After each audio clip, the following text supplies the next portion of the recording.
Hello, everyone. Today we are going to walk through how to set up side-by-side windows. This can be helpful for certain assignments when you want to work through an assignment while using the guidance in the teacher's video. To get started, go to the assignment page. We're going to use this one in Launchpad as our example. And below the video and the rubric is the template worksheet that we need to get completed. So I'm going to go ahead and double click this.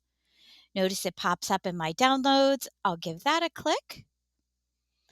As it opens up here, I can see here's the 4 slides I need to complete. I'm going to go ahead and click Enable Editing.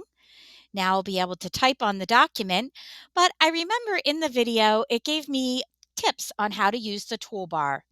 So I'm going to take my cursor to the top right where there's little squares next to the X symbol.